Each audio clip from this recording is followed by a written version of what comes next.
The next bill on the calendar for the day is House File number 50, and there are amendments, but with no objections, we will go to the author, and the clerk will report the bill. House File number 50, number 1 on the calendar for the day, an act relating to transportation, the first engrossment. I call on the member from Hennepin, Representative Hornstein, the author of the bill, to explain the bill. Thank you very much, Mr. Speaker and members. I'm proud to present House File 50. This is a bill to ban the use of handheld cell phones while driving. House File 50 will make a significant contribution to addressing the growing epidemic of deaths and injuries on our roadways due to distracted driving. And Mr. Speaker and members, recent statistics indicate that an average of 59 deaths and 223 serious injuries occur each year on average in Minnesota due to distracted driving. And members, we know this legislation works. It has reduced deaths and injuries in the states that have enacted it. According to the National Highway Traffic Safety Administration, fatalities decreased in 12 of 15 states that passed hands-free laws, and 2 of those states did not have sufficient data for the study. And on average, there is a 16% reduction in fatalities. 6 of the states saw a greater than 20% reduction in fatalities, and Georgia, the latest state that passed a hands-free law, has seen a 7% reduction in fatalities on the roads in the first 6 months after the bill's enactment. So members, we know this law works.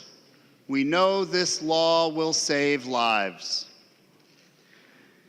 Hands-free legislation is broadly supported. On your desks, or soon to be on your desks, you will see a listing of 34 business and civic organizations supporting this legislation. Among them are the Associated General Contractors, the Insurance Federation of Minnesota, the Minnesota Chamber of Commerce, Police Chiefs Association, and Minnesota Trucking Association, among many others.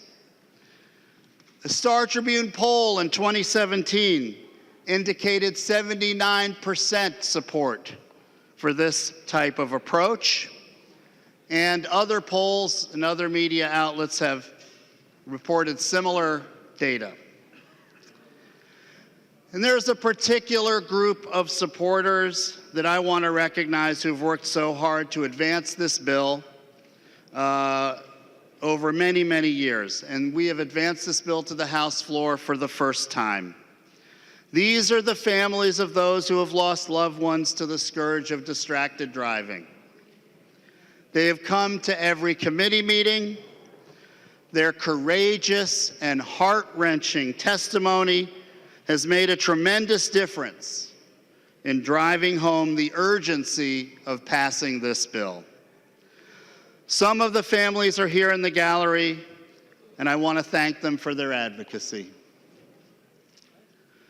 These families have come today and on many other days to the Capitol to make sure that no other Minnesota family has to go through what they have experienced. Through their advocacy, they honor parents, spouses, children, and relatives that have died in recent years due to distracted driving. And I want to share just a couple of stories that I've heard as we have advocated for this bill over several years. In 2014, Andrea Bovey was killed by a distracted driver while she was pulling her 2 daughters, Mallory and Claire, in a bicycle trailer in front of their family farm in southwest Minnesota. The driver who struck them was distracted with a phone in his hand doing online banking while driving. In 2018, Rob Bursick was killed by a distracted driver while sitting at a red light in Lake Elmo. The driver that struck him was looking at a real estate app for 8 seconds while driving at 63 miles an hour, and he never touched his brakes. Also last year, Rachel Halberts and her 8-year-old daughter Emerson were killed in Dodge County while waiting to turn left. The driver who struck them was looking down at his cell phone at the time of the crash. The State Patrol tells us that they've seen people playing games on phones, checking emails, dialing phone numbers, holding phones on top of steering wheels, and scrolling through photographs, among many other distractions. Members, House File 50 sends a timely message to Minnesotans. Hang up and drive. Your life and the life of your fellow travelers depend on it. So today, after many years, this bill has finally reached the House floor.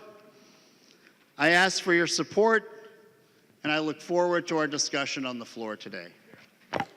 There's an amendment at the desk. The clerk will report the amendment. Detmer is moving to amend House File 50, the first engrossment as follows. This amendment is coded DE3. The member from Washington, Representative Detmer, to your amendment. Thank you, Madam Speaker, and thank you, Representative Hornstein, for what you're doing. I know we talked over the phone over the weekend, and again, members, if my amendment is basically my House File 104, and I would say right now, if we were in the majority, we'd be discussing House File 104, but we aren't. We're discussing House File 50. But thank you. I support the work that you're doing, Chair, trying to change the driver behavior when it comes to operating a cell phone while driving. I know I want to thank you again because you allowed me to come in with another bill, House File 492, a devastating death of a good friend of mine's 11-year-old daughter. A gentleman went through a stop sign and both parents were students of mine in high school. So I support the work that you're doing. Motor vehicle crashes and traffic fatalities due to distracted driving related to cell phone use has become an epidemic, as you mentioned.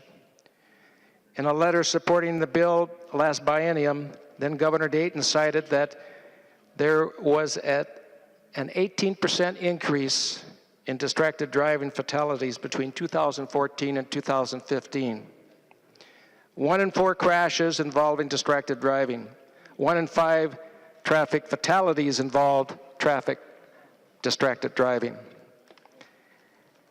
And the department in 2015, the Department of Public Safety of the Traffic Safety sponsored a study ranked cell phone handling and cell phone conversations as the number 2 and number 3 most frequent distracted behind rear passenger interactions. We saw another tragic story earlier this year where a 22-year-old Megan Getz was killed by a man who was likely distracted from driving due to his cell phone use. Her death may have been prevented if we had distracted driving laws in place. 12 of 15 states have decreased the fatalities in 2 years after they have passed hands-free device laws, and 2 of those states just didn't have any sufficient data, but 6 of 12 states show more than 20% decrease in fatalities. Unfortunately, Representative Hornstein, your bill only has $225 fine no matter how many times the driver was cited for this distract driving and using of the cell phone. And also, your bill does not increase the penalties of distracted driving, as my bill does, if someone is killed or injured as a result of negligent driving caused by the cell phone use. If we want to change the people's behavior on the roads and make them put their cell phones down, as you mentioned, we need to have a graduated fine scale for repeated violators and increase the penalties if a person is negligent use of a cell phone and causes death or injury to another person. My DE3 amendment is based upon the language of my House File 104. It will make roads safer because because of distracted while you are driving, because you have a phone in your hand. Not only are you subject to enforcement, you are also subject to increased fine for every subsequent violation and enhanced penalty. The first fine would be $150. The second fine would be $300, twice the amount. And the fine for the third subsequent offense would be $500. And if you use your cell phone while driving causes death or bodily injury of another person, the penalty is enhanced. I repeat, the penalty will be enhanced to consistent with the penalties of a DWI. This amendment also requires information on distracted driving to be part of our driver's education programs for our students and part of the driver's manual, which will increase the awareness, especially among young people. And again, members and Madam Speaker, thank you for considering this amendment. I would also ask for a roll call vote and a green vote. Thank you. Representative Detmer requests a roll call. Seeing 15 hands, there will be a roll call. Madam Speaker, point of order. Representative Long. Madam Speaker, move that this is out of order under Rule 3.21A as not germane as it expands the subject of the bill. Advice. Madam Speaker, my advice is that this adds the cell phone to the use of criminal vehicular operation, which is beyond the scope of the underlying bill. Thank you. Representative Albright, advice. Thank you, Madam Speaker. And would Representative Long yield to a question? I think under advice, is that okay? That's not appropriate. Thank you, Madam You're Speaker. free to give me advice. Madam Speaker, I'm wondering if parliamentary inquiry. State your parliamentary inquiry. Madam Speaker, under parliamentary inquiry, to what rule in our House rules is the point of order related to? The point of order was raised under Rule 3.21.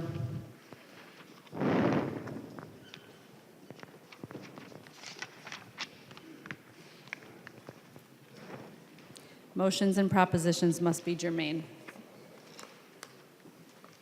Madam Speaker, advice. State your advice. Madam Speaker, I think as Representative Detmer has articulated quite well, it is very germane given the fact that it is within the wheelhouse of the bill that we are discussing as well. So I'm unclear as to why the point of order is raised when we're talking about a similar bill of nature. So I would ask that the Speaker rule against the point of order. Thank you. Madam Speaker, advice.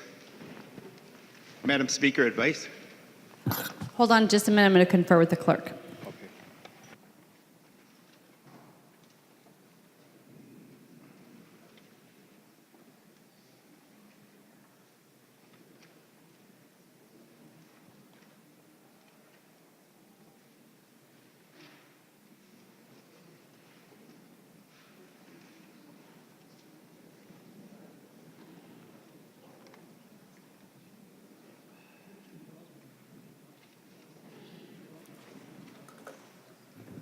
Having reviewed the bill and the amendment and taken the advice of Representatives Long and Albright. Madam Speaker.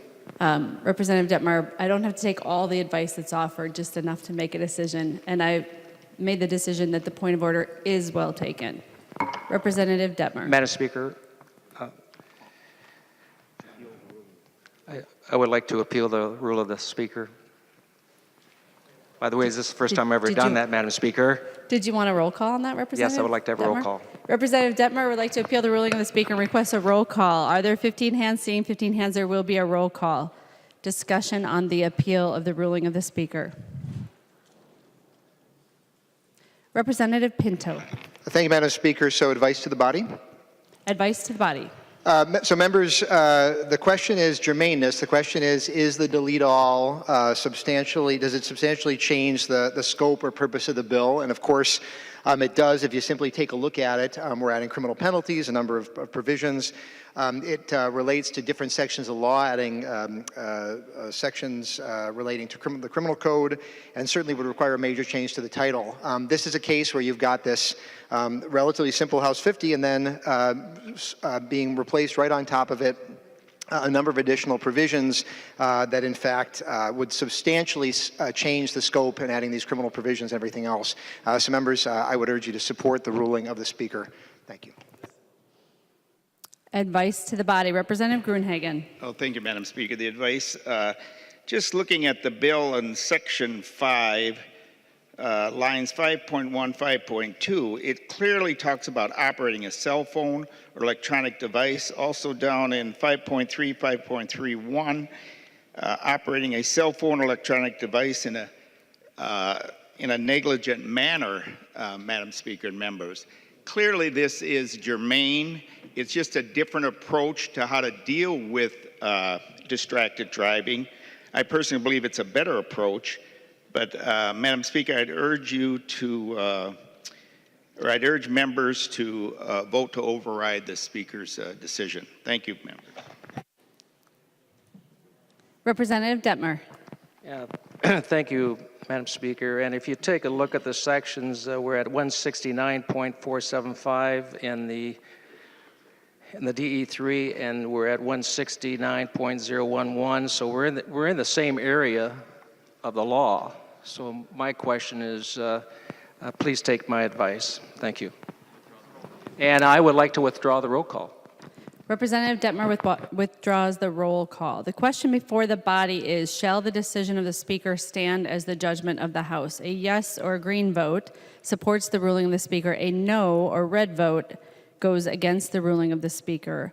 All those in favor of the ruling of the Speaker standing as the judgment of the House, please say yes. Yes. Those opposed, please say no. No. The division being requested, all those in favor of the ruling of the Speaker standing as the judgment of the House, please stand.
All right.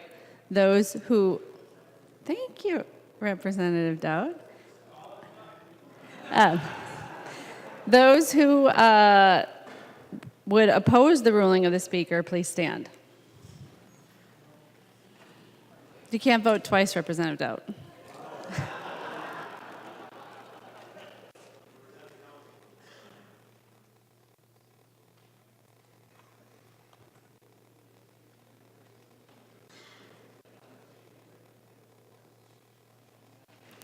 In order for your vote to be counted, you have to be standing by your desk.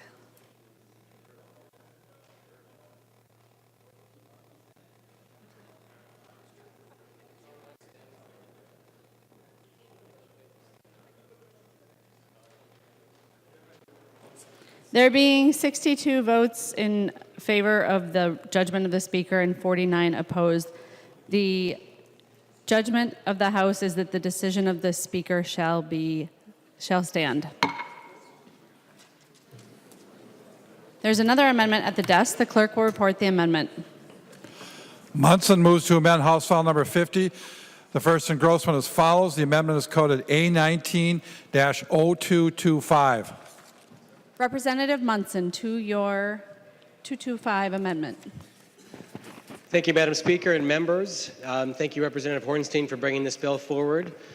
We absolutely have an issue in the state with distracted driving. Spending some time in the car with younger drivers, I noticed the prevalence of smart watches in use that actually display text messages just inches in front of the driver. I noticed in the existing law and in Representative Hornstein's bill that smartwatches and devices that display text messages in front of the driver are not called out as devices that are banned. And so this bill is simply keep the eyes on the road amendment and clarifies that smartwatches would be added to the list of electronic devices that could be included that would be banned for use while driving. It doesn't make sense to stop text messaging from being displayed on one's cell phone when it's literally inches in front of the driver. It also includes wearable devices like smart Google Glass or the eyewear, other electronic devices that can distract drivers. But I believe that smartwatches are one of the most prevalent items out there where I've watched drivers look at text messages on their wrist. And because smartwatches can be cell phones themselves. They can have the same technology, although they're not a phone, but they're, you don't even have to have your phone nearby for it to communicate with it. It would fall outside the existing law, and I think it should be called out specifically to be included in this, in Representative Hornstein's bill, so that we can continue to stop distracting driving. Thank you, Discussion to the Munson Amendment. Representative Hornstein. Thank you, Madam Speaker, members. Thank you, Representative Munson. So this issue was addressed when we passed the original ban on texting while driving. So that would be included in 1.9 in the old language. This is an electronic device that's capable of receiving and transmitting data. So we don't need to add this. It's already in law, and so I would recommend a no vote. The member from Wright, Representative McDonald. Thank you, Madam Speaker. Would the author of this amendment yield for a question, please? He will yield. Representative McDonald. Thank you, Madam Chair. I'm just wondering to the author that if one is driving with 10 and 12, what is it again? Let's see, 10 and 2? 10 and 2, if a gentleman or lady would just look at their watch like this, would this be to see the time, because the watch turns on, the smartwatch, when you go like this, not even taking my eyes off the road? Would, under your bill, that be illegal? Representative Munson. Yes, Madam Speaker, members, yes, that would be illegal. We're trying to make sure that people put down their devices and not look at text messaging. And if someone were to send a text message, if this device is capable of displaying it, displays it, then yes, that would be illegal. Representative McDonald. Thank you, Madam Chair. Well, I oppose that. I think it's a silly idea. You're keeping both hands on the wheel, and then you want even to avoid people even looking at the time to ensure they're not late at session or committee. So I oppose that, and I encourage all of you to vote red. Further discussion to the 225 amendment. Closing argument. Representative Munson. Madam Speaker, members, thank you. I just want to call out that we need to get ahead of technology and stop chasing devices. These devices are extremely prevalent, and this is how people are looking at text messages. And if you ignore this, and to the question that was asked, if it's saying that it's not illegal, then but I'm hearing that it's already covered under this law, then it's already illegal to do that when you're driving down the road. That's what I'm hearing from Representative Hornstein. So we're asking law enforcement officers out there to police the roads, and I'm giving an example of how prevalent the text messaging is in our cars by showing this message on a watch or on the backside of wearable eyeglasses. It's almost impossible to police this. We should be looking for a way to stop text messages from coming into the vehicle, and that means that the auto manufacturers need to come to the table, and the cell phone companies should be coming to the table to stop text messages from being displayed in front of drivers. Thank you, Madam Speaker and members. All those in favor of the amendment, please say aye. Those opposed, please say no. The motion does not prevail. The amendment is not adopted. There's an amendment at the desk. The clerk will report the amendment. Munson moves to amend House File Number 50, the first engrossment, as follows. The amendment is coded A19-0226. Representative Munson. Thank you, Madam Speaker and members. As I've been researching the distracted driving issue and meeting with constituents in my district who have lost loved ones or whose family have been injured by people who have been texting while driving, I found that this bill really clarifies that texting by voice is legal. And this means that you can send text messages by talking to your phone, through your phone, speaking to your phone, and many people who send text messages by voice actually look at their phone while doing that and make sure that the language that's being spoken is what appears in the text, because you don't want to send somebody the wrong message. Well, talking to cell phone carriers, I found that there is nothing in the language, or there's nothing in the technology at the wireless carrier that can distinguish between texts that are sent by voice and texts that are entered by your thumbs. So in other words, texting by entering it with your hands is illegal, but this bill clarifies texting by voice is legal. But as Representative Detmer tried to do in raising the fines and penalties for this, there's nothing we can use as evidence to show that a text message was sent by using your thumbs. So we're trying to enforce a law where we have no evidence that can be used in the court of law to actually show that texting was happening. So this amendment would require that the user and the user's wireless carrier have to provide proof to law enforcement that the use of the wireless communication device was used in a voice-activated or hands-free mode. So we're trying to write laws to ban texting while driving, but we can't, as long as we allow voice to text, we're not going to be able to actually enforce these laws. So this amendment would help put pressure on the wireless carrier to ensure that they have the ability to show that the hands-free texting is actually done hands-free. This is technology that they have the capability of doing. This amendment asks that they do this. Thank you, Madam Speaker. Discussion to the amendment. Representative Hornstein. Thank you, Madam Speaker. Members, thank you, Representative Munson. Again, I think you raise important issues. And I think it's, in the context of this amendment, I think it's important to remind the body that hands-free is not completely distraction-free. And really, this will significantly help in terms of reducing distraction, but there are still distractions that will remain after this bill. It's not a complete ban on everything. And so it's an important message that hands-free is not completely distraction-free. But there's a couple of problems with this amendment, and that's why I am recommending a no vote. First of all, I think it is a bit unwieldy to involve the cell phone carriers in this interaction in terms of enforcement.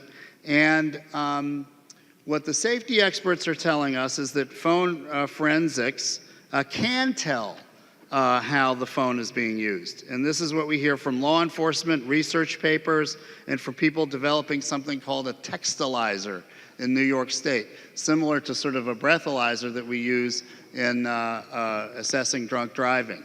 So I think this is unwieldy. I think it greatly expands the scope.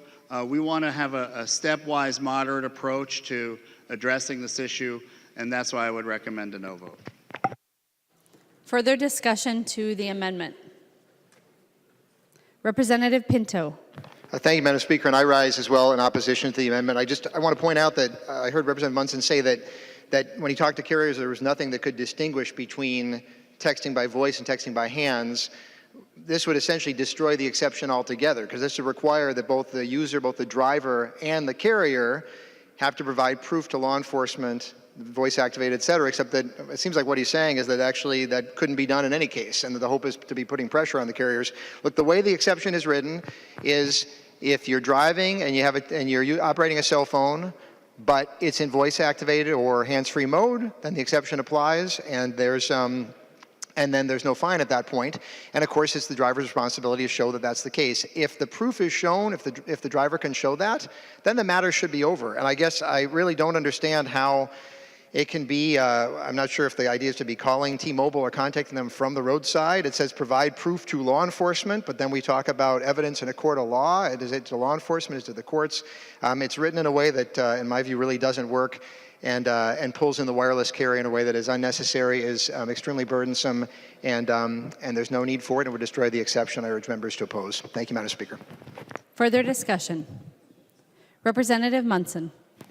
Thank you, Madam Speaker, and members for entertaining this amendment.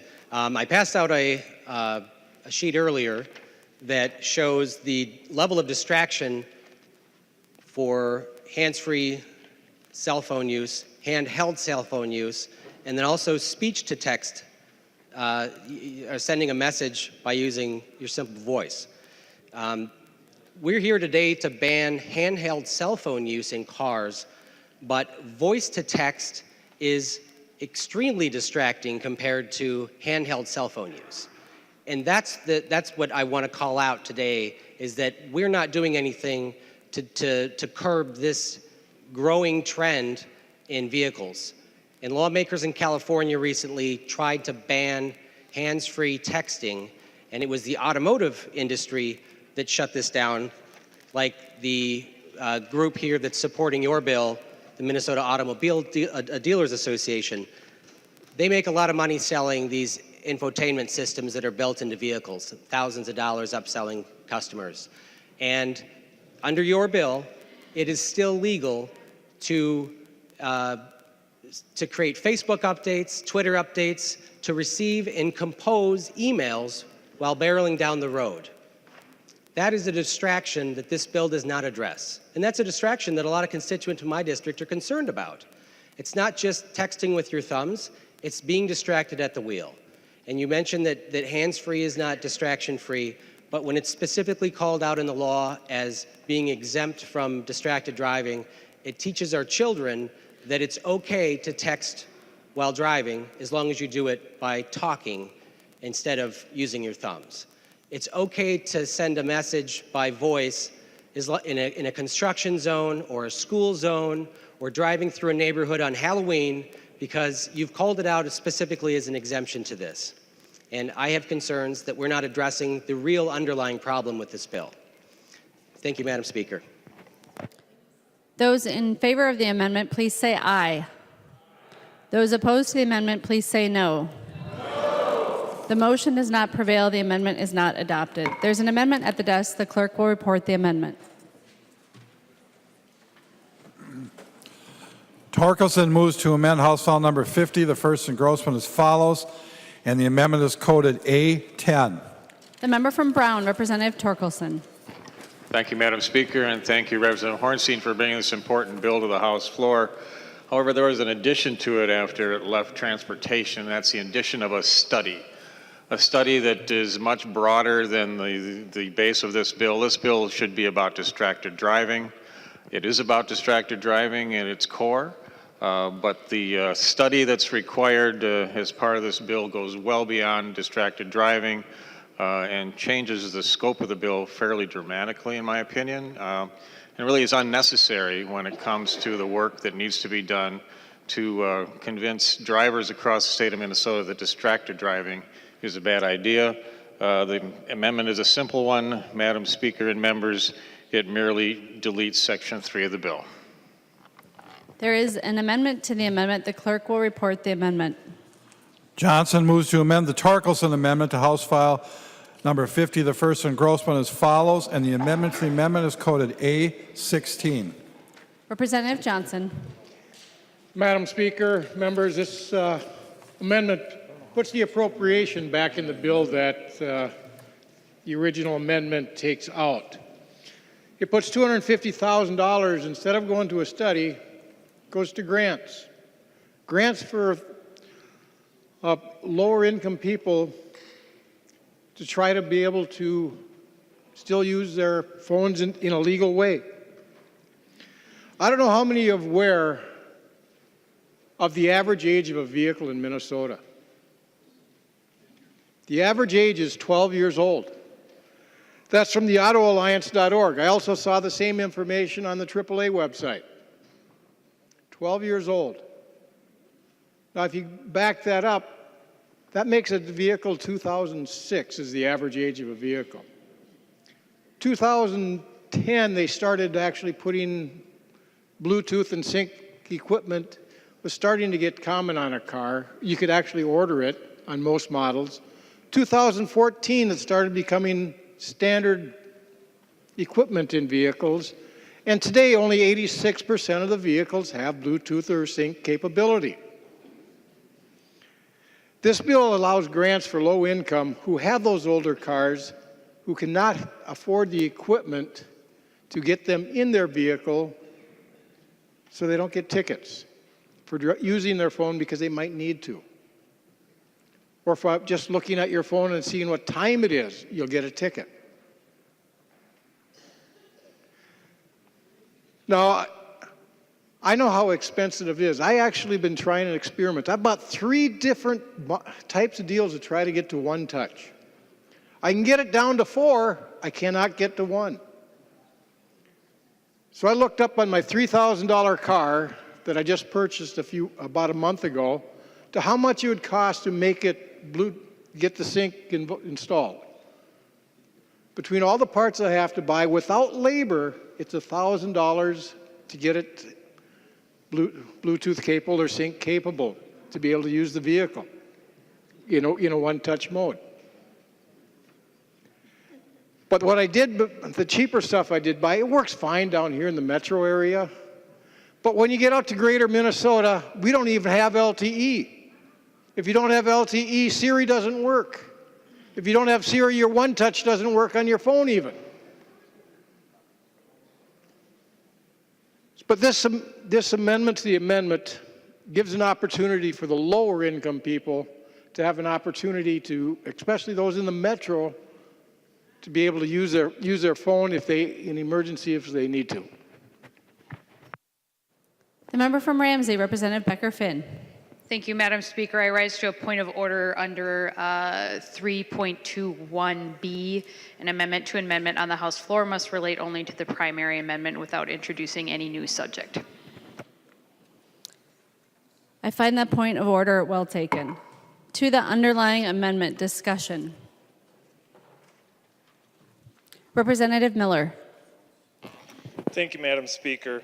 I've had conversations with the author of this bill over the last couple of years. I know that we've tried to come up with some hands-free legislation, and it kind of runs into things that don't quite work for everyone.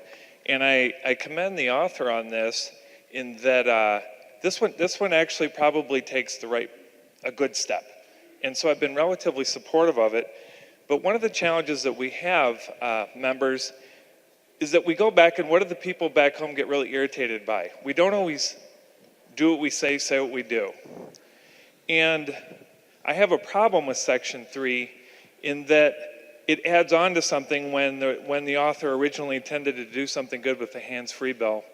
And it kind of, if you will, force feeds me and says, take this Section 3 on or you're going to have to take a vote against what people are asking you to vote for. So I was wondering if the author would yield to a question.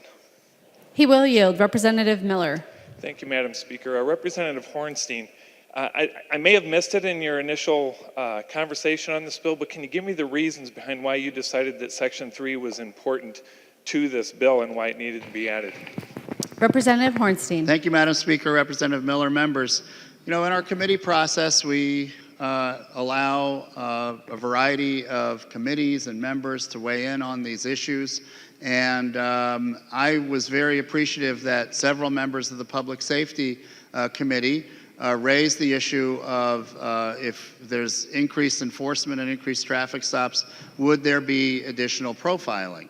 And as I thought about this, I researched, well, what has the legislature done on this issue?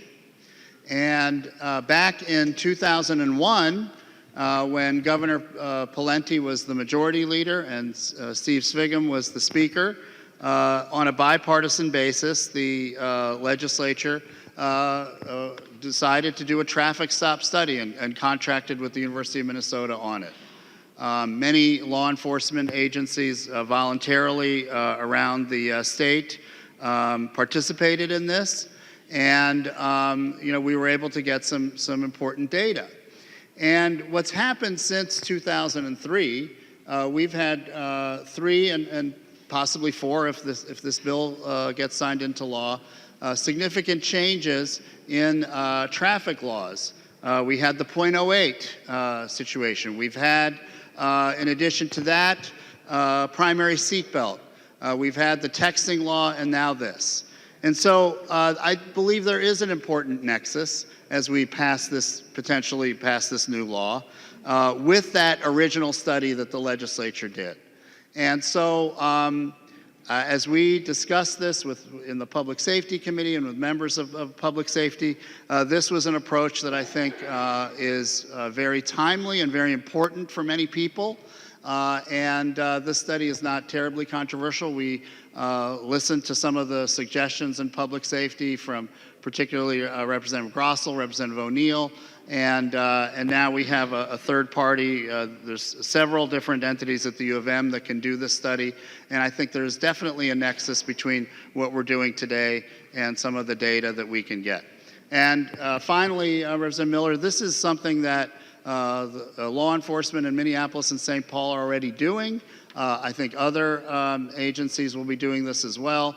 And so we want to take a look at this data to see whether the texting law and similar laws and potentially this law will have consequences that we can't foresee. And so this is very, very important. There's been a very robust discussion in Minneapolis about traffic stops, and I think it's very, very important and appropriate to include in this bill. And again, that's why we have the committee process. And so folks concerned with public safety were interested in this, and I enthusiastically supported that. Representative Miller. Thank you, Madam Speaker. Well, Representative Hornstein, this is controversial because we have a member coming forward with an amendment to strike it out. I serve in public safety, and there's a lot of discussion and a little bit of angst that this would be added onto it. Now, as we like to say in the House here often, you have the votes on this, okay? You can bring this forward as a separate bill to where we can very comfortably say we support or we don't support this independent of your hands-free bill, which, like I said, I think it's the best one I've seen yet, and I told you that I support it. So I would ask members that we support this amendment, that we take this off right now. Representative Hornstein or someone else can bring this forward very easily as its own separate bill, and it can be voted on that time with clear conscience. Thank you, Madam Speaker. Further discussion to the amendment. The member from Ramsey, Representative Mariani. Thank you, Madam Speaker and members. And to my good friend, Representative Miller, I think you put the question correctly correct. And the question is, do we support racial profiling or do we not? That's the issue here. So let me break it down for you. You know, in many communities across the state, whenever there's a major change in the ability for our law enforcement officials to make a traffic stop, one of the first questions that's going to pop up is, am I going to be targeted now because I'm black, because I'm brown, because I'm Asian, because I'm Muslim, because I wear a hijab? It's a major question in our state and in our society. And so the nexus here is that we're putting forward a public safety proposal that changes the actions, expands the actions in order to make the public safe. And a lot of communities have this question about, is the unintended collateral consequence of that I'm going to be targeted, especially, to be stopped. Now, I suppose, quite frankly, if you're white, that's probably not the first question that comes to your mind. But I tell you, members, if you look like me or you look like any of the other of the posse members on this body, that question comes to mind immediately. I've raised black and brown boys. I know their reality. I've seen their reality. Thank God, law-abiding young men, done good work, but they've been stopped under all sorts of questionable circumstances, never ticketed or cited, but nonetheless stopped. So in 2001 to 2003, our state did a major study on this because this is not a new issue in our society. Our Pulse Board has developed model policies around racial profiling. Our Commissioner of Public Safety and Committee, when we asked him the question point blank, whether racial profiling is an issue in law enforcement, including in traffic stops, he said unequivocally, yes. And that's why we spent a lot of time working with our men and women in blue to provide proper training. The Pulse Board has developed learning objectives specifically tied to the model racial policy, the racial profiling policy model that they've distributed across the state in order to raise the awareness and the ability of our law enforcement folks to overcome the implicit biases that all of us, white, black, or brown, all of us possess by virtue of living in this society. So what this proposal does is it recognizes, as Chair Hornstein has shared, that we've done a number of important public safety changes in law over the course of 15 years since we had the last major statewide look at what the behavior is in racial profiling with law enforcement. And it says, let's update that information. Why do we want to update that information? So that we can provide that data, that information back to our training regimen with our law enforcement officers so they can continue to get better at what they do. So members, you're right. The question before us is this important or not? I tell you, across the state, it is important. I tell you, for law enforcement, it's important. It should be important to all of us, regardless of our race and our culture. Because at the end, what we want are all Minnesotans to embrace our laws. They're not going to do that if they feel, they believe that those laws are created specifically to single them out and not to target, not to even look at anyone else, their neighbors, for similar behaviors. So members, I oppose the amendment before you. Let's keep in the same track that we've been on for 15 years of knowing what reality is on our streets, of gathering information so that we can make our law enforcement practices stronger, better, equitable, applicable for every Minnesotan.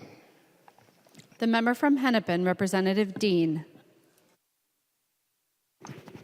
Thank you, Madam Speaker and members. I would ask you to not support this amendment. And Representative Mariani just did a very eloquent job of talking about the importance about this. I'm going to give you sort of my perspective. I've lived on the north side of Minneapolis for nearly 20 years now. I don't drive the best car. I have dents. I have headlights. I have tail lights that are out from time to time. I drive my streets very regular. And I'll tell you, I've never been pulled over. Now, you can say that's not true. No, it's true. I've never been pulled over on the north side.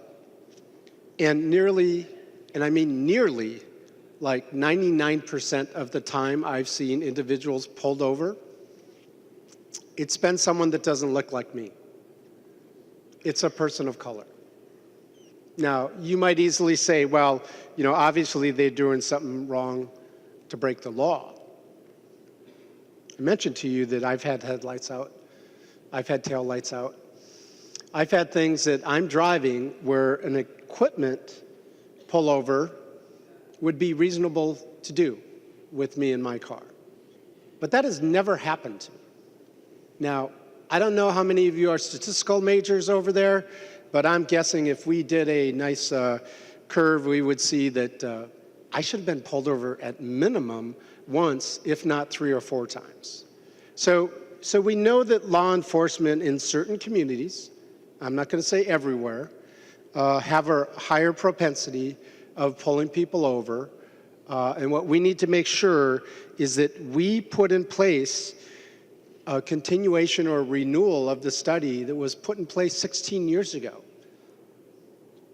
so that we don't give them one more reason to pull people over when they're not doing anything against the law.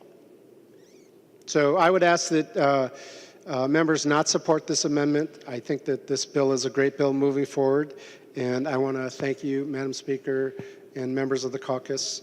Again, vote red on the Amendment 10. Further discussion to the amendment.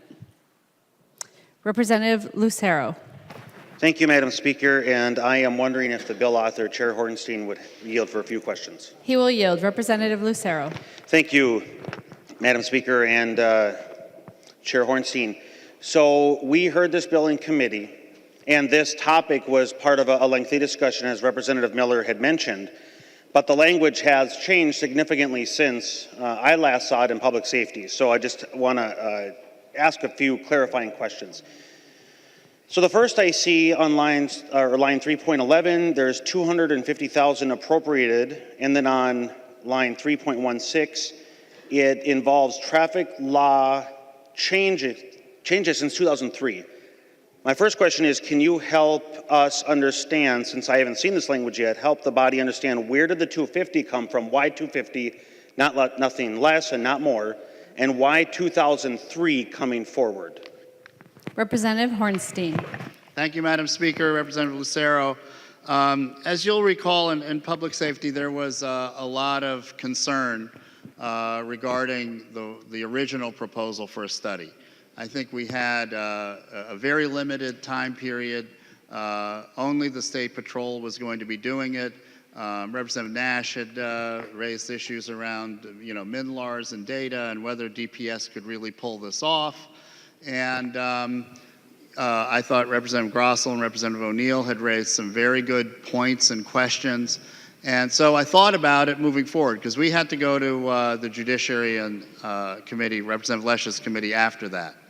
So I thought about, are there ways we could do this study that would address the concerns that were raised in the committee, but also really make this a much more in-depth and credible study. And so I learned about the 2003 study that was commissioned by the legislature, and contacted the folks at the University of Minnesota and said, do you have the capacity to do an update of this? And they said yes, and I actually called a couple of different entities at the U of M, and they both came up with this $250,000 figure in terms of being able to complete the study. So that's sort of the genesis of this, Representative Lucero, and I think that I know that people felt quite a bit better about this when we went to the next committee, because we weren't asking law enforcement to do anything different. We were just asking for existing data. And finally, Representative Lucero, I had a chance to talk to Chief Arredondo in Minneapolis, and I had a chance to also discuss this with Commissioner Harrington, who used to be the chief in St. Paul. And they both told me that this data already exists. This data is very accessible even to the public.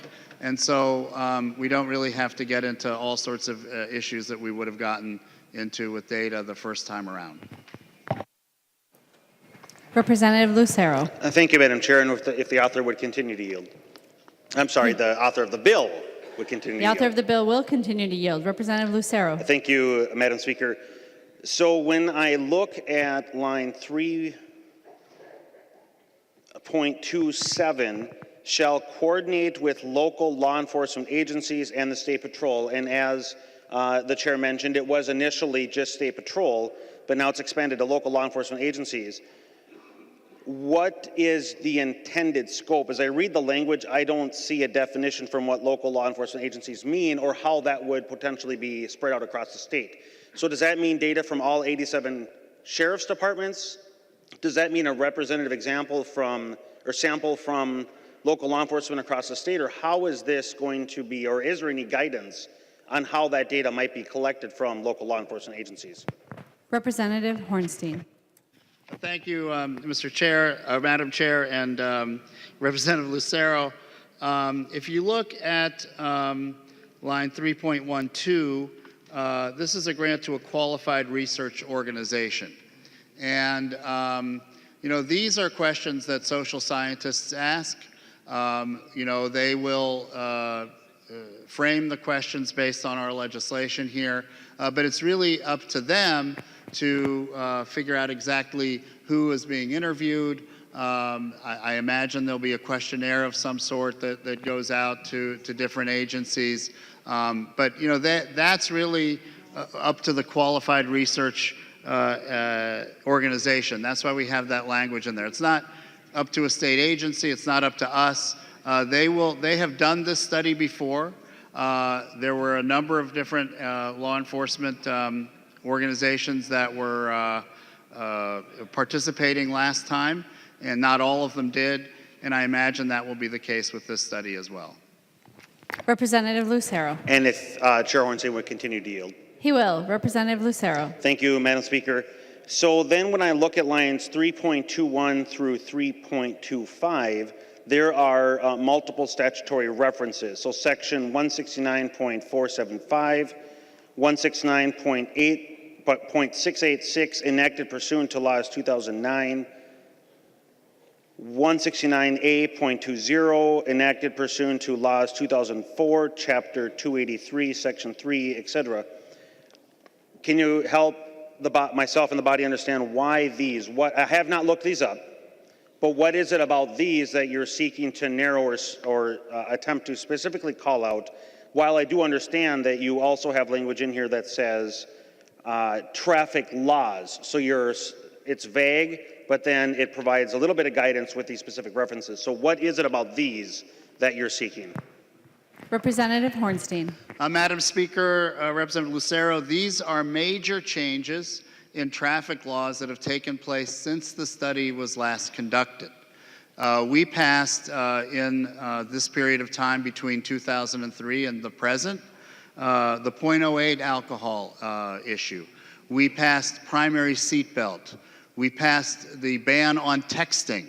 And quite possibly, we don't know the outcome, but quite possibly this major change in traffic safety law tonight. So those are the references. It's those four laws. They're not minor matters. They do involve traffic stops and law enforcement, and so this is why we want to update the study, because we've had some significant changes since 2003. Representative Lucero. Thank you, Madam Speaker, and well, I will conclude with this. I support the Munson. Is it the Munson Amendment? It's the Torkelson Amendment. The Torkelson Amendment. I support the Torkelson Amendment to remove this language. Members, as we heard, that this study has nothing to do with hands-free driving. This is a mutually exclusive topic. Again, nothing to do with the thrust of this bill. And as Representative Miller mentioned, the votes are there in the majority if there's an interest to pass this language, to pass this study in a separate bill. I fail to see why these two topics are being included together, or why this study with this appropriation and this scope is being included in hands-free driving, as Chair Hornstein just referenced. These different statutory references for the intent of what would be included in the scope of this study goes well beyond cell phones or mobile phones. And so I think that it's pretty clear that this doesn't belong, and I would highly encourage members to support the Torkelson amendment. Thank you, Madam Speaker. Further discussion to the Torkelson amendment. Representative Torkelson. Well, thank you, Madam Chair. Before I forget, I'd like to request a roll call on the amendment. Representative Torkelson requests a roll call. Are there 15 hands? Seeing 15 hands, there will be a roll call. Thank you, Madam Chair. Well, there's no doubt that profiling is a real issue and should be addressed, and if we need to do further studies on it, we should do them. But we have to ask ourselves, why are we here tonight with this bill on the floor at this time? We're here because this particular issue was identified as an issue that one should and maybe will move quickly. There's some agreement between authors in both bodies that distracted driving is something that they want to address expediently. But this study, adding this study, just complicates the bill in a way that it's not appropriate. If we need to do a study, we should take up that topic separately, perhaps roll it into the omnibus bill as we get near the end of session. But this bill at this time is just not appropriate. Madam Chair, I urge a green vote on the amendment. The clerk will take the roll on the amendment.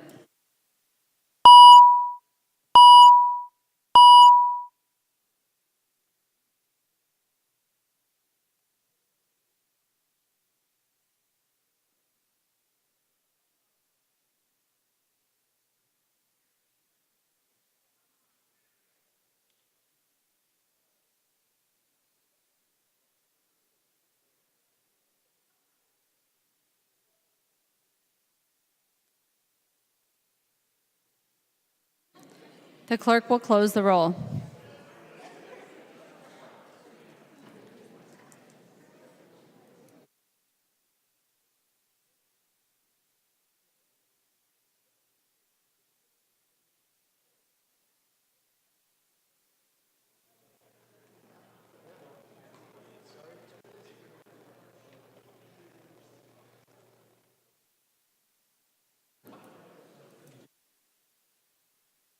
The clerk will close the roll.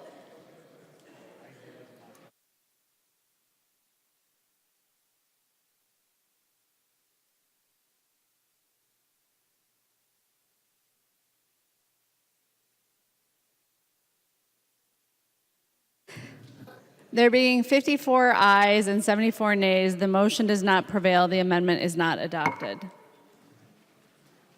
There is an amendment at the desk. The clerk will report the amendment.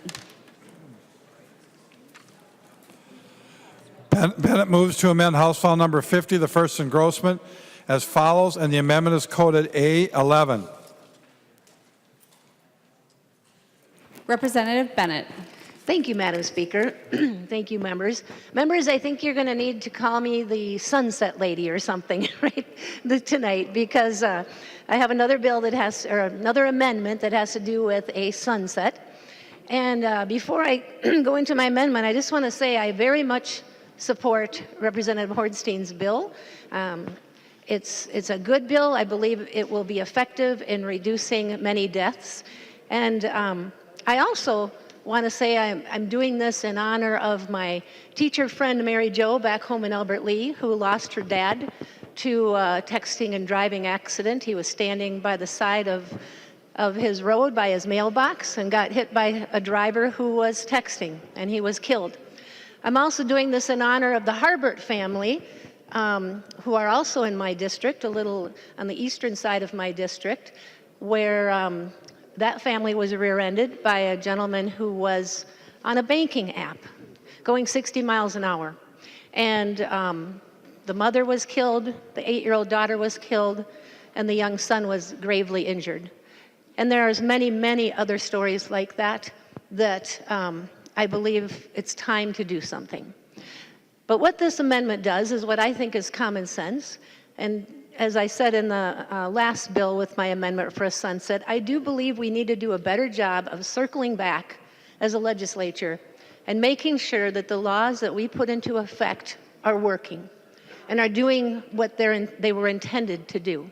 And that is all that this does. It puts a 5-year sunset on this law, which at that time, the legislature can come back to it and say, hey, this is working, excuse me, let's keep going. Or if it's not working, let's figure out something else that will work. Also, in this case, technology, which is highly involved in this whole issue, changes so quickly that in 5 years we may not even need this law. So I really believe it deserves a hard look in 5 years with a sunset, and I would love your support. Thank you. Discussion to the amendment. Representative Hornstein. Thank you, Madam Speaker, and thank you, Representative Bennett, and I do very much appreciate your support, and it's been great to work with you on this bill.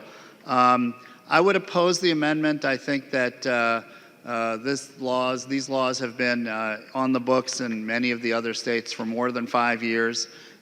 They work. They continue to work. If we need to assess this law, it's really done on an annual basis. I don't know if I'm violating a rule, if this is a prop or not, but I did want to let folks know about the Minnesota Motor Vehicle Crash Facts.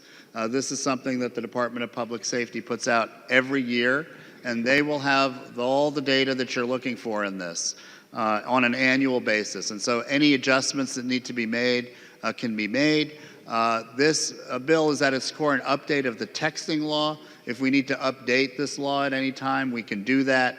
I think sunsetting it and starting all over would be not the best course of action, and that's why I would encourage a no vote. Further discussion to the Bennett amendment. Seeing none, all those in favor of the amendment, please say aye. Aye. Those opposed, please say no. No. The motion does not prevail. The amendment is not adopted. There's an amendment at the desk. The clerk will report the amendment. Drazkowski moves to amend House File Number 50, the first engrossment as follows. The amendment is coded A12. Representative Drazkowski. Thank you, Madam Speaker. Thank you for bringing the bill, Representative Hornstein. It's been always a pleasure interacting with you behind the scenes and everywhere else on this bill.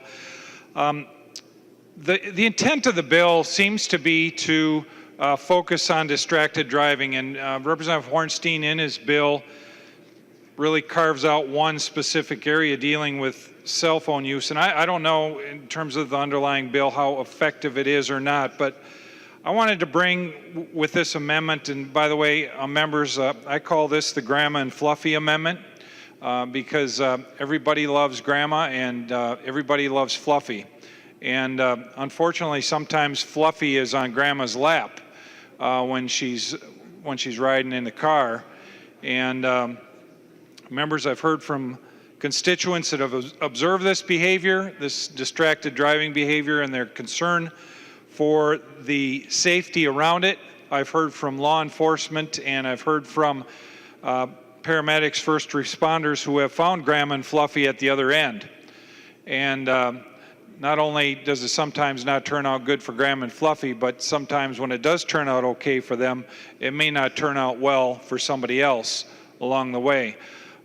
So, members, if we're going to be talking about distracted driving, we should consider this behavior as well. And I think probably everyone in here would agree that Fluffy shouldn't be on Grandma's lap when Grandma's driving, or Grandpa, or son or daughter, or anybody else.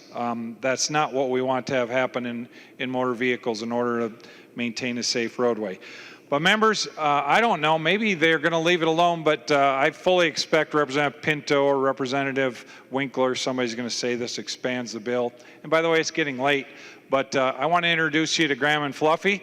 And also, there's other distractions too that I'm sure others will talk about tonight, but some things we need to look at and think about in the future. With that, Madam Speaker, I withdraw my amendment. Representative Drazkowski withdraws his amendment. There's an amendment at the desk. The clerk will report the amendment. Drazkowski moves to amend House File Number 50, the first engrossment as follows. The amendment is coded A13. Representative Drazkowski. Thank you, Madam Speaker.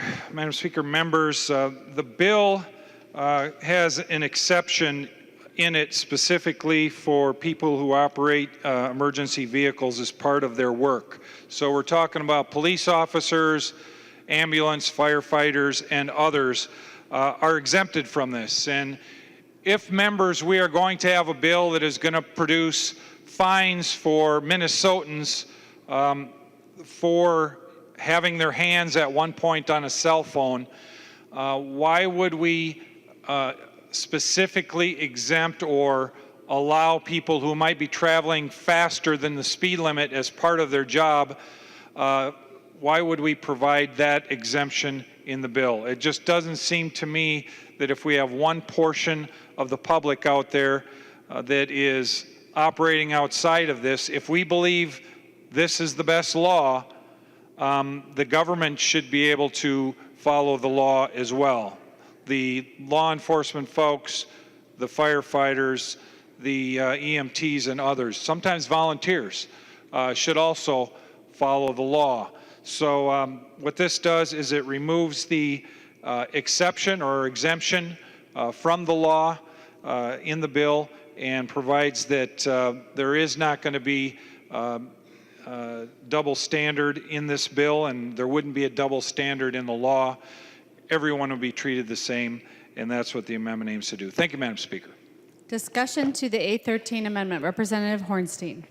Thank you very much, Madam Speaker. I would oppose this amendment. I had a chance to talk over the weekend with some law enforcement once I'd had a chance to read the amendment, and they indicate to me, emergency responders, firefighters as well, that they have some sophisticated computer equipment and other kinds of devices that they use to keep all of us safe, to be able to respond in a timely way, to get information, to be able to transmit data.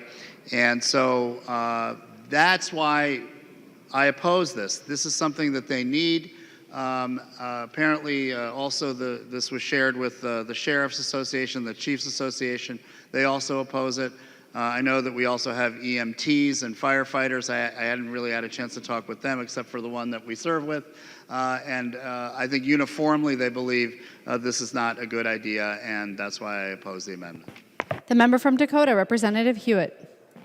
Madam Speaker, Representative Drazkowski, I work in the industry. The equipment we're referring to actually is essential to response. We would never want to delay response. Most of it is designed for heads-up operation.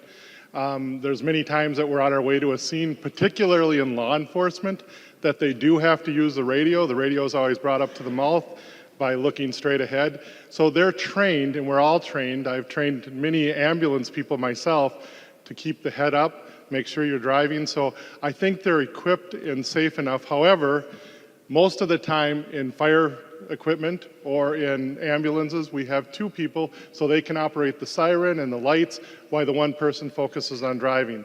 So I think the training level is a little bit higher. I don't like saying the standards should be less for fire or police, but yet I would hate to say that we don't want to also delay response. So, Madam Speaker. Any further discussion? Representative Drazkowski. Thank you, Madam Speaker. Well, thank you, Representative Hornstein and Representative Hewitt. I think we're getting it. Thank you. You know, of course the police and the firefighters don't want to follow this. They want to be able to have the same flexibility they do now. You know, Representative Hewitt, don't they have hands-free? Don't you have the ability to have hands-free in your vehicles as well? I don't buy the arguments. For us to have a double standard for different groups of Minnesotans, if this is going to save lives, Why are we going to put lives at risk by people who are driving in excess of the speed limit as part of their job? It just doesn't make sense. Thank you, Madam Speaker. The member from Roseau, Representative Fabian. Thank you, Madam Speaker. Well, just a real quick point. I've talked to a number of law enforcement people, officers with their boots on the ground, and they've told me emphatically they do not want to be exempted from this. They do not want to be perceived by their constituents as getting some sort of special treatment. I challenge you to go home and ask your guys, men and women with their boots on the ground, and ask them if they really want that. They do not want to be seen as having special treatment. If the law is good for the people, it should be good for us. Seeing no further discussion, all those in favor of the A13 amendment, please say aye. Aye. Those opposed, please say no. No. The motion does not prevail. The amendment is not adopted. There are no further amendments at the desk. The clerk will give the bill its third reading. No amendments, right? Third reading, House File number 50. Third reading. Discussion to the bill. The member from Ramsey, Representative Kunesh Padin.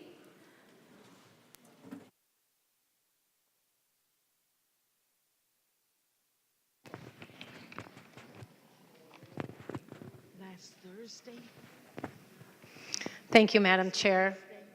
I stand here this evening, members, in support of this bill for legislation to protect those who are out and about in their vehicles. And because I understand this bill very clearly.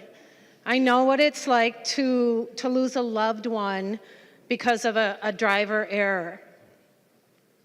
This May 30th is the 37th anniversary of losing my dad. And I wish he were here to see me here at the House, because I know he would be pretty darn proud of me. If Representative O'Driscoll was here, he would nod, because he knows this story.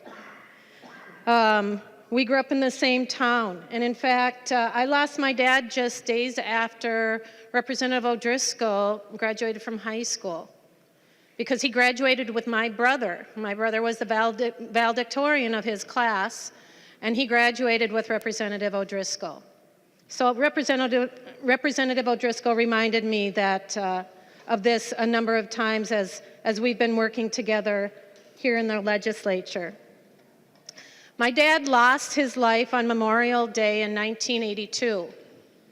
He was riding his bicycle on Highway 10 in Watab Township, Benton County, just north of Sartell, where we grew up.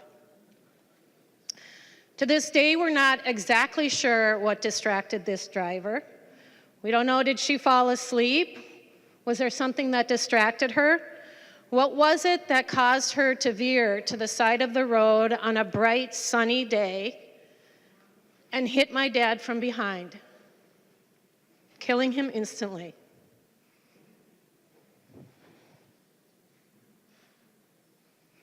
He rode his bicycle all the time.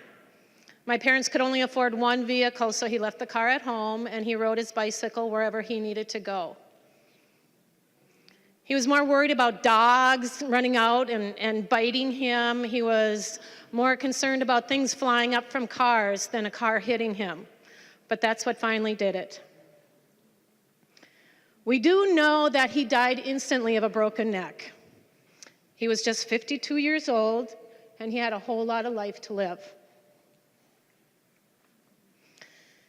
Because of that split moment of negligence from that driver, my mom was left a widow with 4 young children at home. The youngest, my brother, was just 5 years old. It left his 13 children without a dad. It left his 39 grandchildren without a granddad.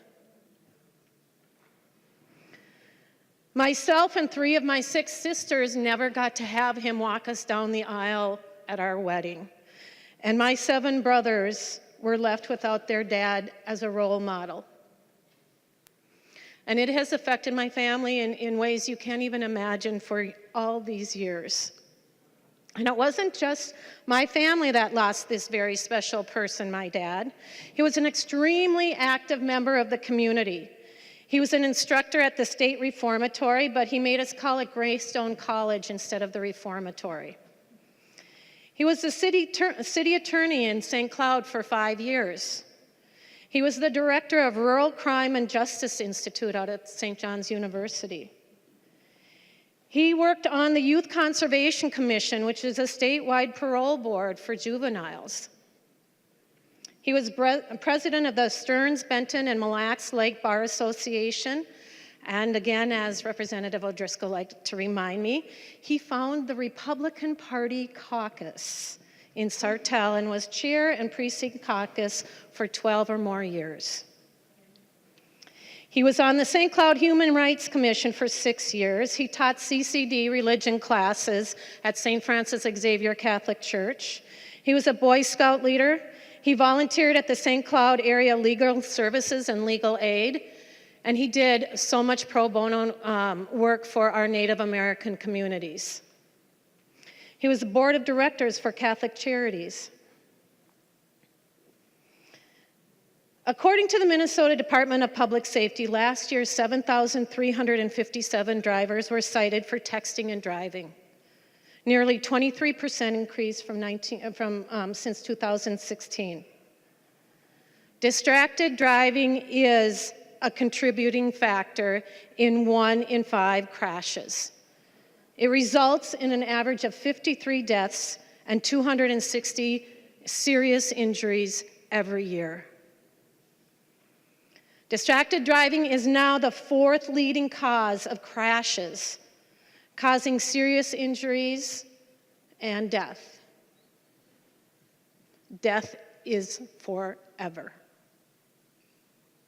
and it's preventable.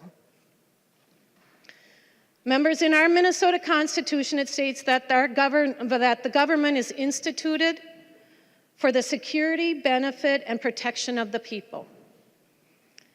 It is inherent to us whom all our political power is given to us through our constituents. And together we have the right to alter, to modify, or reform government whenever required by the public good. We have an opportunity right here, right now, to make that difference for the public good. There should not be another death. There should not be any more injuries. And if we have an opportunity to make that difference, how can we say no? How can we take another mother or father from their children? How can we deprive people who have a whole lot of life to live from that opportunity? So today is a perfect day to exercise our responsibility for that public good. And members, I would ask you to push that green button and vote for House File 50. Thank you.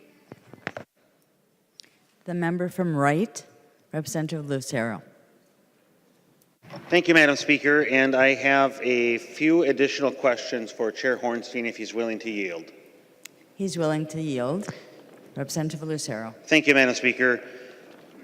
So, Chair Hornstein, as I'm reading beginning on line 1.11, the definition or the changes to the definition of a wireless communication device, I just want to make sure that I understand. So a wireless communication device does not include a device or feature that is permanently physically integrated into the vehicle, including a global positioning system or navigation system. And so that was what the changes under this bill would do. So could you confirm for me that under this language that a vehicle that came from the factory with a screen in the dashboard, for example, touch screen or however it's controlled, that it would be a violation of this language to use that integrated screen, the factory screen, to draft texts, to do any other function, but it would be permitted to use that integrated feature with that screen for GPS. Representative Hornstein. Thank you, Madam Speaker, and Representative Lucero. The bill allows that in a one-touch mode.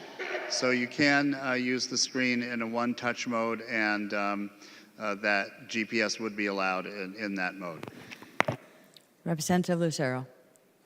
Okay, and I think that answers the question. So just to confirm, you can nod, just to understand. So if it's native, it also would be limited to a one-touch, just like a non-native or a separate mobile device would.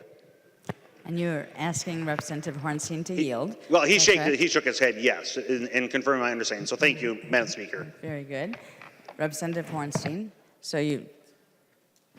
Madam Speaker, Representative Lucero, yes, that's correct. Thank you. The member from Hennepin, Representative Long. Thank you, Madam Speaker. At 55 miles per hour, it takes a vehicle just 5 seconds to travel the length of a football field. That means in the amount of time that you would glance down at a text, it would be like driving the entire length of a football field while blindfolded. Milt Olin was a close friend of my family. He was an avid bike rider, and a few years ago he was out riding his bike in a designated bike lane. He was struck and killed by a driver going nearly 50 miles per hour. The driver never slowed down. He never tried to stop. There were no skid marks. The driver was texting his wife at the time, and court records later showed that there was about 20 seconds when the driver was completely distracted. He didn't notice that he had veered into the bike lane, and when he hit Milt, Milt went onto the windshield, was thrown off of the vehicle, sustained 5 fatal injuries, and died within 10 seconds. The driver never saw Milt, and Milt never had a chance to get out of the way or respond in any way.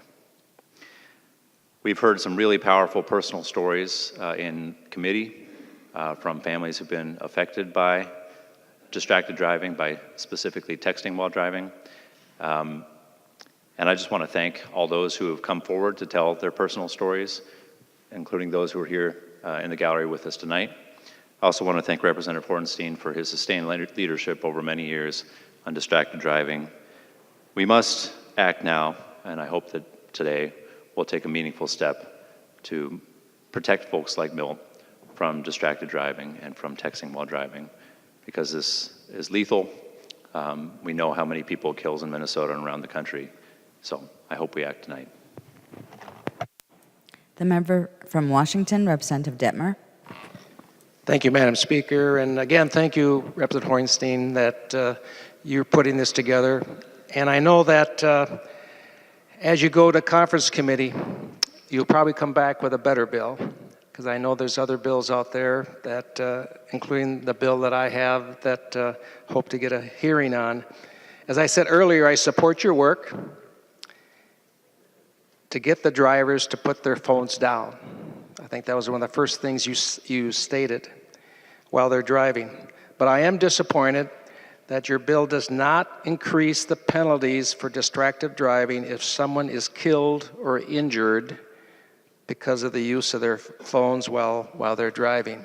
That's a key thing that I think we need to add to this piece of legislation.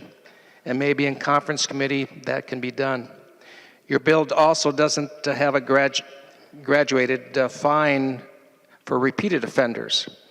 I think if their driver is repeated these offenses of using their phone while they're driving, we need to take a look at that issue. We should also put in statute a requirement for driver's education, a training program to inform people the dangers of using their phones while driving. And I encourage you to look at these different things that we've been talking about here tonight, and to take a look at my approach on some of these issues, and hopefully we can get that part and come back from the conference committee with a bill that this is something that all Minnesotans can be proud of. Thank you, Chair, and thank you, Madam Speaker. The member from Waseca, Representative Petersburg. Thank you, Madam Speaker, and it's nice to see you up there. Thank you, Chair Hornstein, for bringing this bill forward. Is this bill a perfect bill? Is it perfection? No, I think that's always in the eye of the beholder. But this is going to be an easy bill for me to support and vote for. And you see, it's easy for me because when I started driving, the distraction we had was barely an AM radio, let alone FM. Matter of fact, as us youngsters wanted to put things in our car, it was 8-track tapes, if those of you that remember those. Yeah, exactly. Nobody even knows. It's kind of like the rotary dial phone. Nobody kind of knows where that is anymore. But we had enough things to worry about back in those days. Cars were a whole lot bigger. The roads were narrower. Highway 14, you've heard me talk about that over the years. That was actually a foot narrower on each lane. On top of it, it had an elevated curb at an angle at the side of the road before you got to the shoulder of the road. So if you didn't stay between there, you could easily get veered off and hit a semi and other things.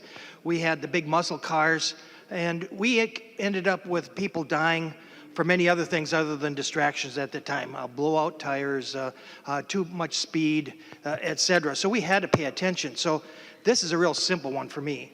Today we have cars that never have a blowout, that are running much smaller and lighter and much more maneuverable. We have automatic braking systems that keep us smooth. We didn't have to worry about all of that stuff anymore. But the one thing that we do have now is the distraction. The distraction, the things that people have intended put in front of themselves that says, you know what, these cars are safer, I have a little more latitude, we can actually with inflatable bags, airbags and side airbags now and bumpers, we're going to be able to withstand higher impacts. All of a sudden, we've kind of gotten to this idea that, you know what, we're safer in our cars yet, so we can take these risks. And I understand that those that are concerned with this bill or not want us to pass this bill are saying, well, what about my personal liberties? What about my opportunity to say I want to use this vehicle, this cell phone or whatever electronic piece it might be? But you know what? I think I have a liberty to believe that when you're coming towards me in a car, you're not going to veer into my lane. I think I should have the liberty to say when I'm stopped at a stop sign, you're not going to rear end me because you're on your phone. Or if I'm going through a green light, you're not going to run the red because you didn't see that it had changed. Those are my liberties, and those are the very things that as drivers we need to understand when we assume that we can drive distracted. We are not considering the responsibility that we have for the car that we are propelling down the road at 65 miles an hour. A ton worth of car running towards people.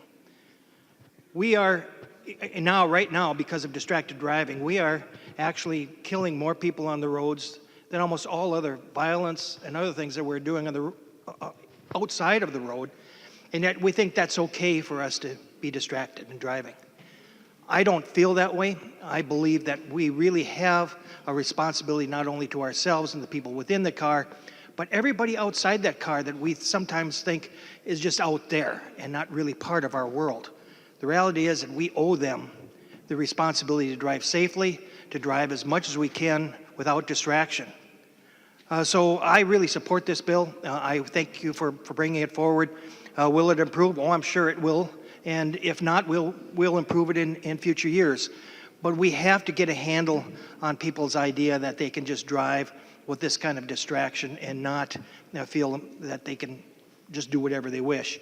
It's time for us to wake up as a society and to help our young people to understand the importance of what they're doing when they get behind the wheel. So thank you for that, and I appreciate your support. The member from Isanti, Representative Johnson. Madam Chairman, members, overall this is a good idea. If you go walking around the malls in your communities, you see the kids sitting there. They're not talking to each other, they're texting each other. They don't know how to communicate anymore. we have to disconnect them from our phones, or from their phones. But I do have some concerns on this bill that have been brought to my attention. I was wondering if Representative Hornstein would yield. Representative Hornstein, I've had a few groups contact me, including some people from the cities and the townships, and also some from the ham radio operators. With the definition that you have for wireless communication device, they're concerned that it's going to fall into their handheld radios that they use, like especially the cities and the townships. They don't have a radio mounted in the vehicle because they have a portable radio that's on the that the operator can carry with him wherever he goes. And they're concerned the way this definition is, and I'd like to get clarification from you if we could, that those would not be included because that's their communication with their dispatcher. A lot of times the fire departments only have portable radios. They do not have mobile radios mounted in their vehicles. Because of the new 800 system, they're very expensive. Also, the ham radio operators and those with citizen band radios or CB radios are concerned that because the way this definition is written, they are also banned from using them while the vehicle is in operation. And some of those, especially the ham radio operators, are our storm warning weather system. Representative Hornstein will yield. Representative Hornstein. Thank you very much, Madam Speaker. Representative Johnson, and thank you for the question. Those devices are exempt. They're not covered under this, so you can rest assured that those CB operators and others do not fall into the scope of this bill. Representative Johnson. Representative Hornstein, thank you for that, but I would suggest trying to get some clarification in the definition when you go to conference committee. Members, one thing that does concern me is I've listened to the testimony from the survivors and from some of the victims over the last few years down here. And one of the biggest concerns was the lack of a penalty for the injuries and death to family members.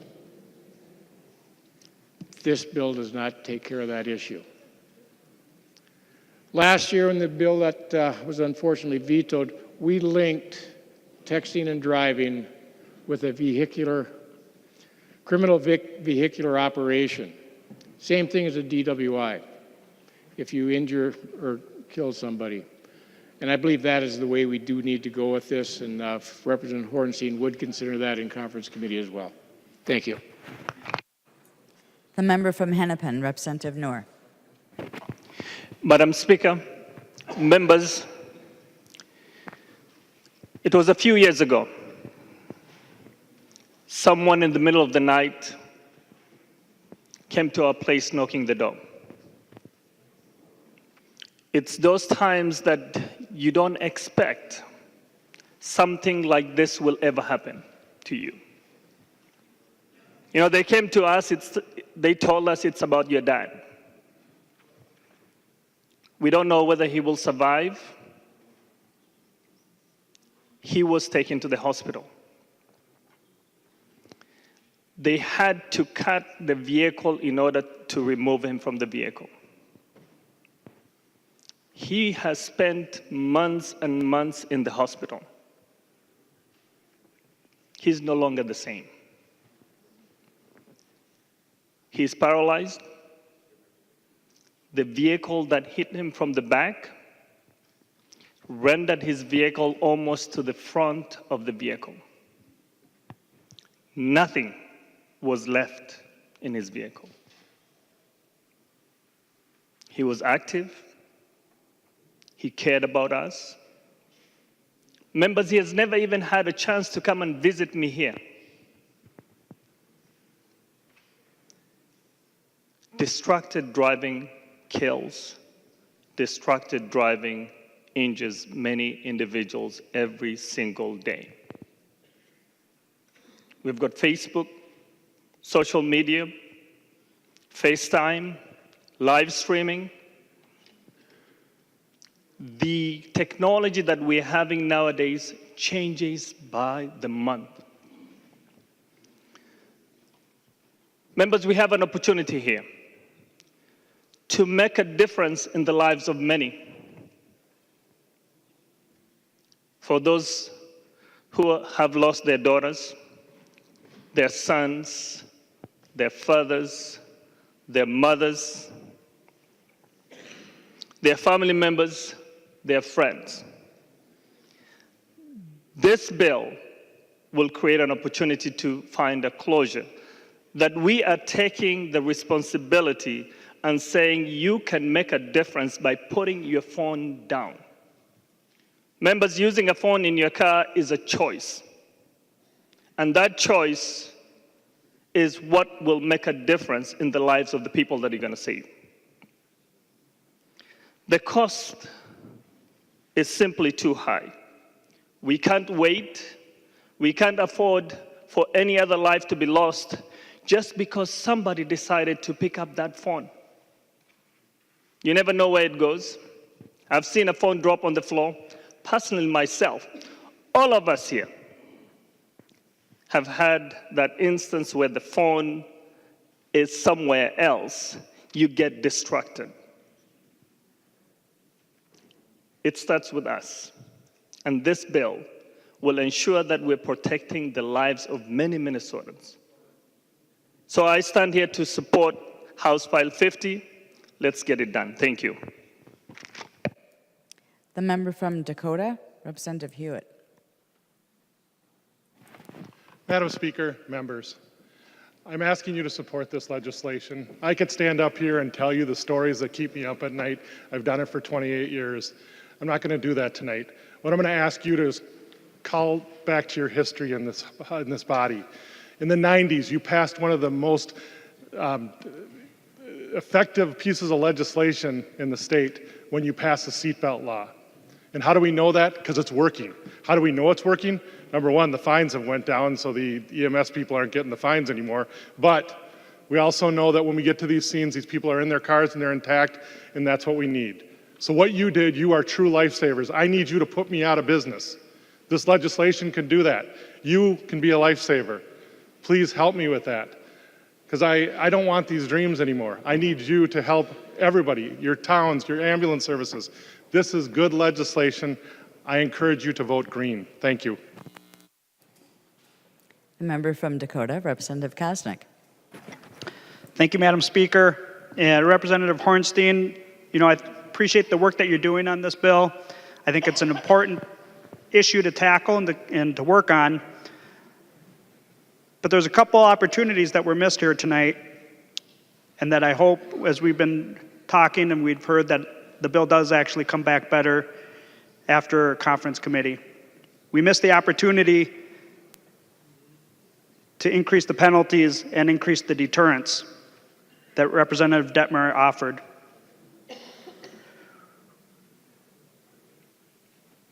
We added from the Transportation Committee hearing, which I have a little bit of an issue with, that we had 3 minutes to hear the bill only after all the testimony. It was opened up for discussion to the committee members with about 3 minutes remaining, and that was unfortunate. And maybe we would have heard the idea to spend another $250,000 for a traffic profiling study, which I don't think is needed in this bill. And so I hope when it comes back from conference committee, maybe I can vote for it without spending that extra money attached to this. And Representative Bennett gave us an opportunity to review the bill and its effectiveness with a 5-year sunset, and we missed that opportunity.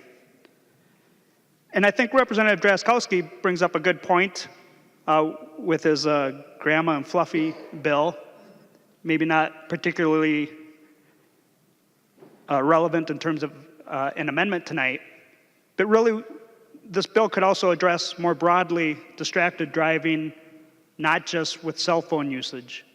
And I think we missed that opportunity to make that bill better.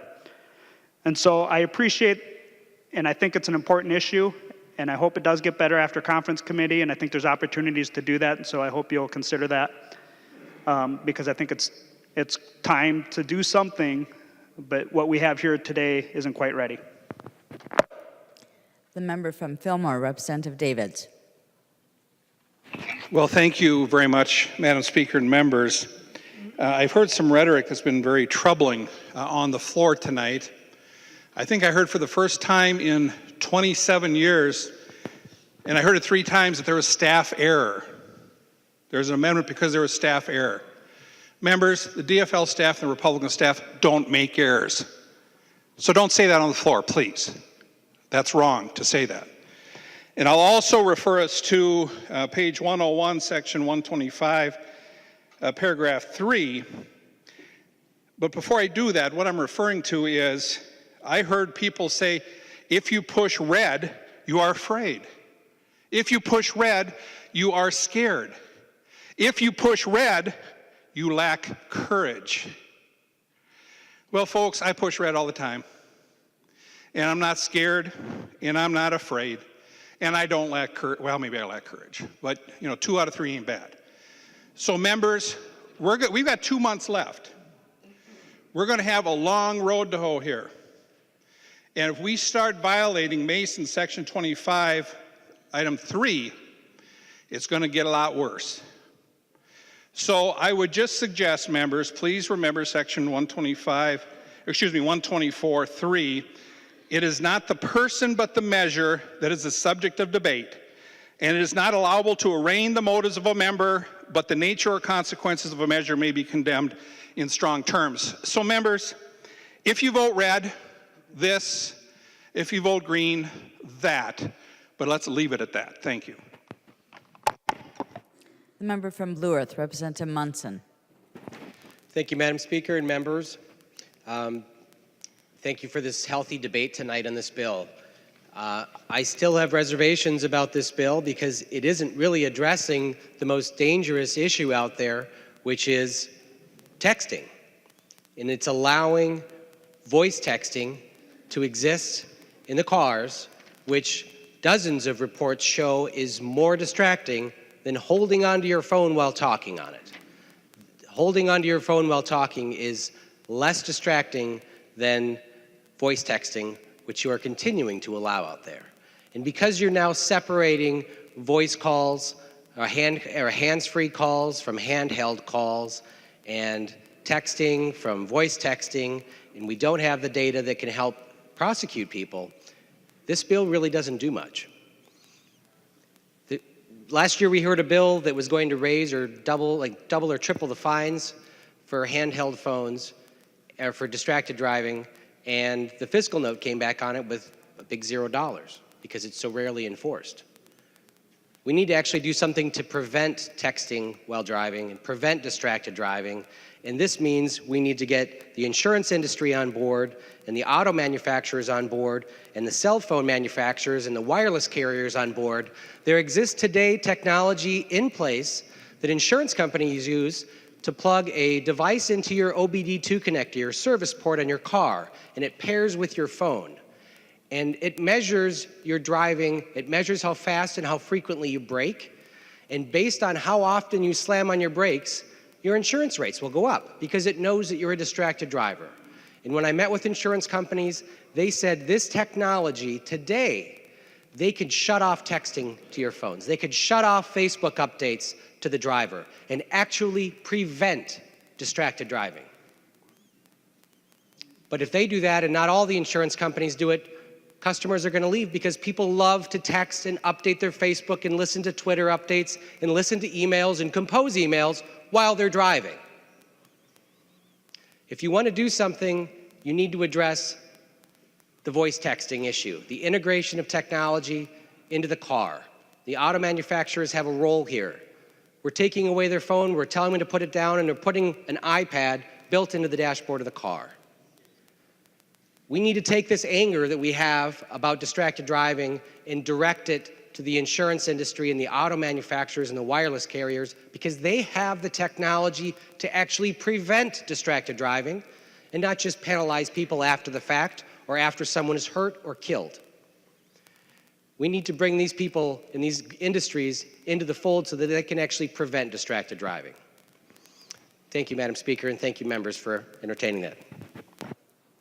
The member from Wright, Representative Lucero. Thank you, Madam Speaker, and thank you, members, for indulging me here a second time. So a few minutes ago, I asked the bill author to yield, and I asked a question regarding the integrated screen. And the answer from the bill author was that integrated screens are included in the scope of the limitation of one touch. As I read the bill language, starting on 1.11, and then the prohibition on the following page, that's not how I read the language.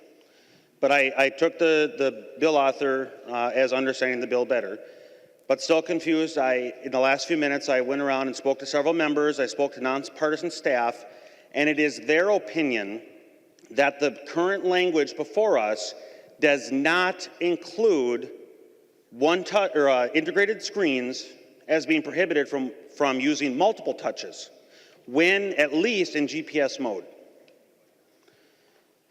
That being the case, the question in my mind is, what is the definition of physically integrated? Now, we know what that means, especially when it comes to vehicles from the factory that come with integrated screens.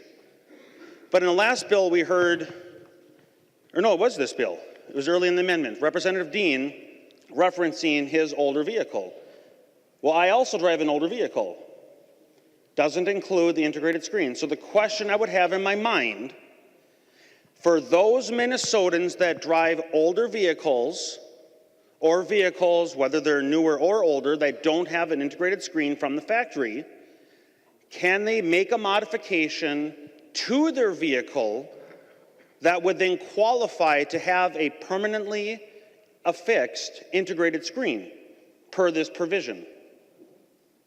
And if that would not be permitted, then those who drive older vehicles will never be in a position for those that have newer vehicles. I don't think that's fair.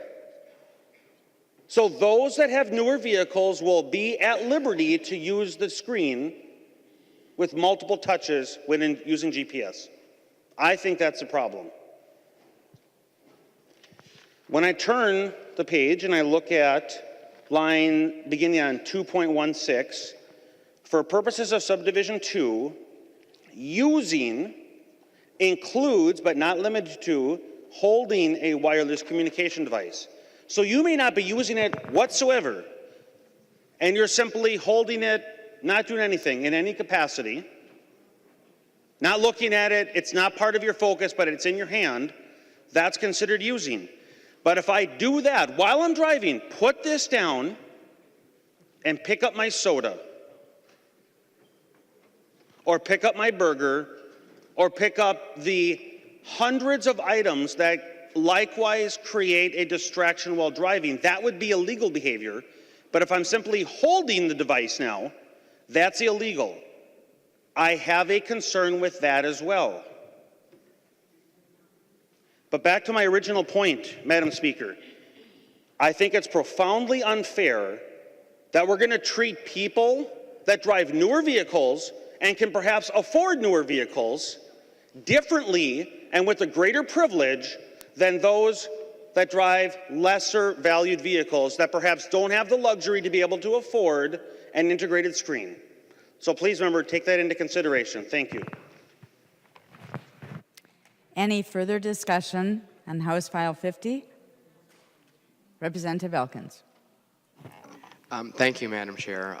To Representative Lucero's point, I had my millennial daughter came over for dinner last night, and she helped me go through Amazon, where we found a plethora of devices ranging in price from $15 to $30 that would easily allow one with an older vehicle to be compliant with this law, including one complete kit that would plug into the cigarette lighter in your car that would give you full hands-free capabilities for $30. So there are lots of options out there. All you have to do is, search Amazon on this topic, and you'll find lots of very cost-effective options. Thank you. Madam Speaker. Any further discussion? Representative Lucero. Thank you. To that point, Representative Elkin, if you look at the line, 1.12, the word affixed is deleted. So the $15 item that you're referring to, affixed, does not qualify to take my mobile phone, put it in a $15 item from Amazon, and affix it to the dashboard. This language is deleted. Specifically, look at line 1.12, physically integrated. Can you take the $15 item from Amazon? Can a lower income person who drives a lesser vehicle take the $15 item, and will it qualify to be installed and be considered physically integrated, not affixed to? That's the distinction here. That's what I'm calling out.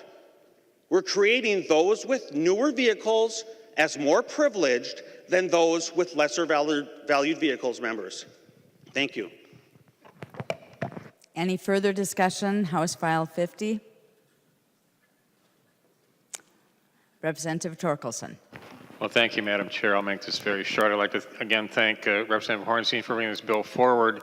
You know, really what this is about making our roads safer. It's about keeping eyes on the road and giving a tool to law enforcement that can actually use to make our roads safer.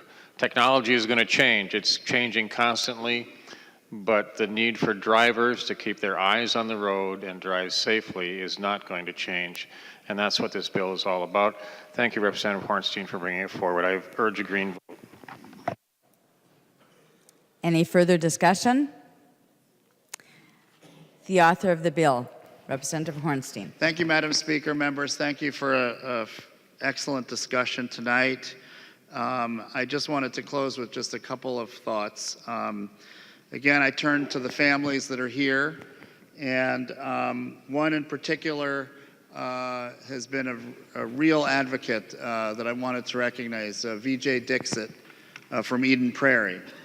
And he lost his daughter Shreya to a distracted driver. He's written a book, and the book talks about how it was really just in a split second that Shreya was lost, in a split second. And that's what we've heard tonight from several of our members, that it doesn't take more than a second for a life to be lost to a distracted driver. And so I think about in my own spiritual tradition, there's one of my favorite sayings in the Talmud is that if you save a life, it's as if you've saved the world. And so tonight we do have a chance to save lives. And at its core, that's what this legislation is about. And I also wanted to issue one last thank you.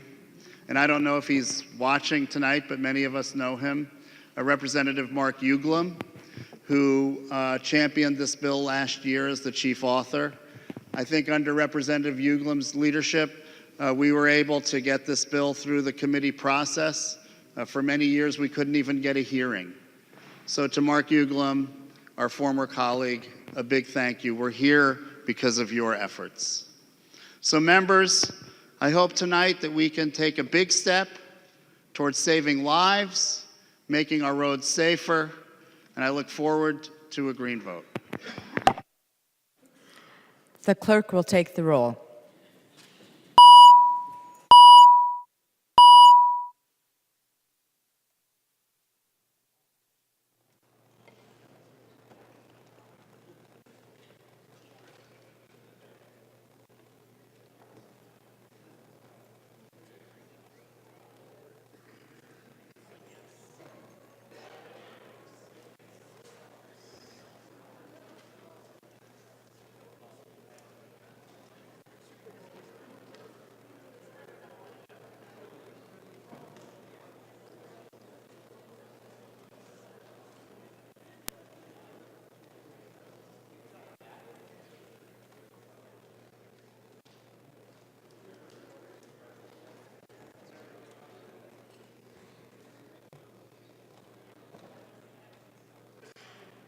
The clerk will close the roll.